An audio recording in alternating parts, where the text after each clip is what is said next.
Now one tendency and now another gets the upper hand. Their spirit wars with their flesh.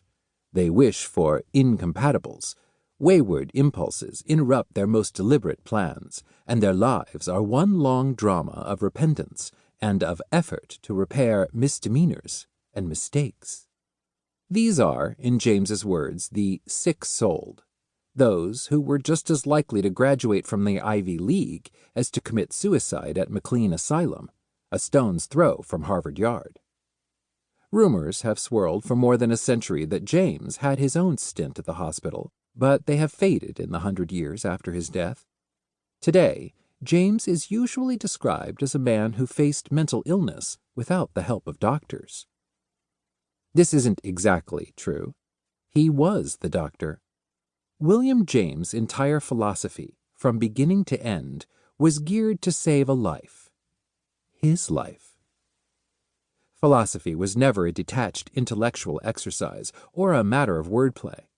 It wasn't a game, or if it was the world's most serious.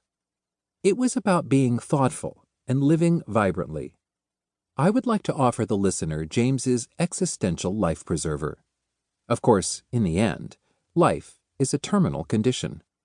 No one makes it out alive. But some authors, James most notably, can help us survive, so to speak, by preserving and passing on what is most important about being human before we pass away. James crafted what he called a philosophy of healthy-mindedness. It may not be a formal antidote for the sick soul, but I like to think of it as an effective home remedy. Such a philosophy would be wholly unnecessary were it not for the fact that so many of us seem to teeter on the brink of the abyss. In 2010, I was there myself. I was 30, in the midst of a divorce, and had just watched my estranged, alcoholic father die. And I was at Harvard on a postdoc writing about, you guessed it, William James. I was supposed to be finishing a monograph about his notion of creativity, an uplifting book about the salvific effects of his philosophy known as pragmatism. Pragmatism, James informed his readers in 1900, holds that truth should be judged on its practical consequences, on the way that it impacts life. It's a nice thought, except when life itself seems pretty meaningless. James knew this and crafted a philosophy to address this painful insight. It took me several miserable years to grasp it.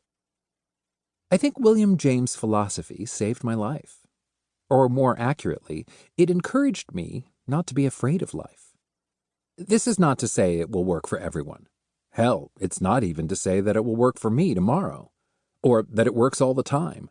But it did happen, at least once, and that is enough to make me eternally grateful and more than a little hopeful about the prospects of this book.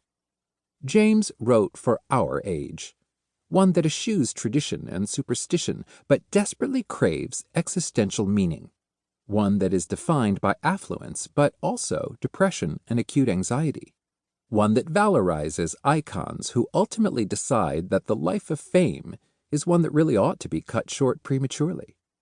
To such a culture, James gently, persistently urges, "Be not afraid of life. Believe that life is worth living, and your belief will help create the fact." On good days, when my own sick soul speaks only quietly, James's insistence works very well. On bad days, it helps me hang on. As I've come to admire and cherish James's philosophy as a lifesaver, I've also encountered a growing number of friends, neighbors, students, and strangers who flounder in the profoundest ways possible. In 2014, I rode my bike to Harvard University, to Widener Library, to finally finish that uplifting book on James's pragmatism. I was doing better. The book now seemed possible, even somewhat realistic. It was a frigid, snow-covered February morning. I don't know what possessed me to ride my bike, but ride I did, slipping and sliding my way from Charleston into Cambridge. The last leg of my ride was along Kirkland Avenue, in front of William James Hall. But on that day, the road around the massive building was cordoned off in yellow police tape.